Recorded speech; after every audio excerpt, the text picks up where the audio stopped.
You're listening to Snippets from the Summit with your host, Scot McKay.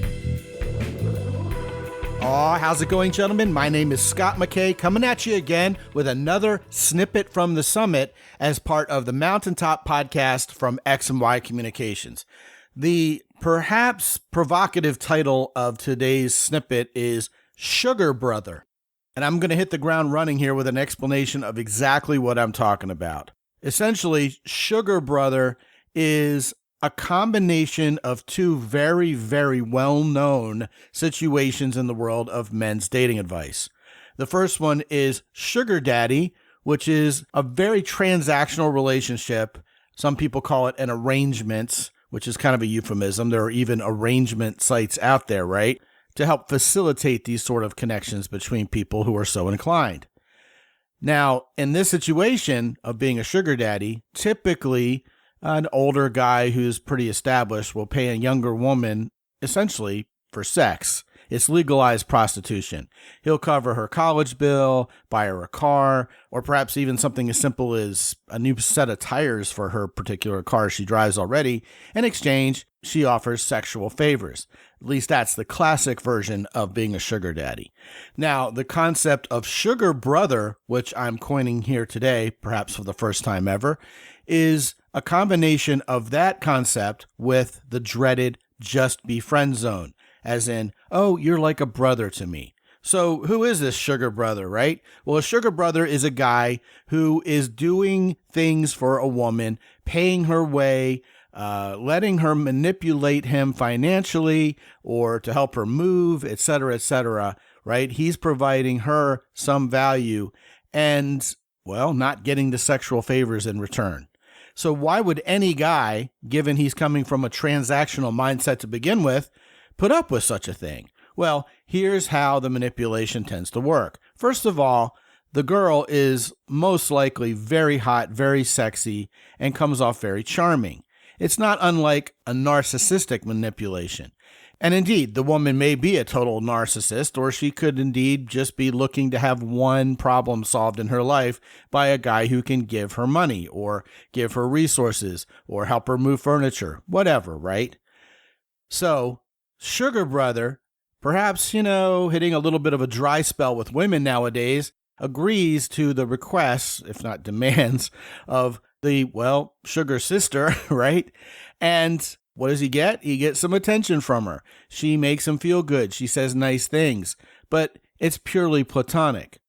And if and when he ever dares to talk about something sexual potentially happening between them, she responds with the perfect explanation of why it's not happening and perhaps he should wait around. She's just coming off a tough breakup and she's just not ready to date again. Or she's been sexually hurt in the past, which, could be legitimate. But if it's used specifically by a sugar sister to manipulate a sugar brother, well, then that's no good now, is it, right? Or it could be, in my culture, we don't have sex until we get to know each other. She could say things like, I am a total demisexual and I only get sexually attracted once I have a deep connection with someone, and hey, we're headed in that direction. Well, insofar as there's any truth to those explanations, it would require the guy to have perhaps superhuman patience all the while, as he's indeed doing a whole lot of heavy lifting, perhaps literally if he's helping her move, right? Or opening his wallet and paying her way in hopes on getting some kind of ROI in the future from that investment. Well, it may or may not ever happen. And in the case of a sugar brother, sugar sister arrangement, you know what? Over the course of time, I've been a dating relationship consultant for you guys. I don't think I've ever seen it happen where the guy and the gal finally got together and had a boyfriend-girlfriend relationship. Now, if it seems to you like a guy would have to be super gullible to become a sugar brother, not so fast. Check yourself.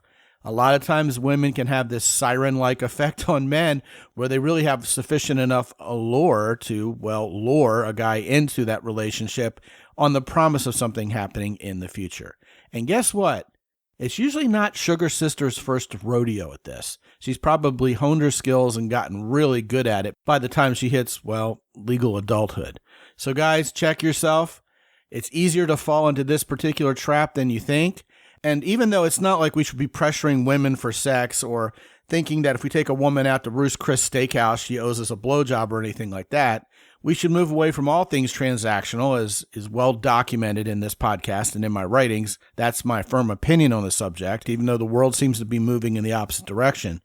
It's all about depth with relationships with women, and that may mean that sex doesn't happen immediately, but at least there's a good faith effort to build rapport, to build trust, to get to know each other, and you're moving along. You're holding hands, you're kissing, you are behaving like at least a potentially romantic couple instead of one person paying the other person's way, doing all the favors, and really getting nothing but empty promises in return. That's the sugar brother, sugar sister phenomenon that we as guys need to know about, be vigilant towards, and not fall into that trap. Want to talk about this or anything else? Scot at mountaintoppodcast.com. Be good out there. As always, visit mountaintoppodcast.com for more.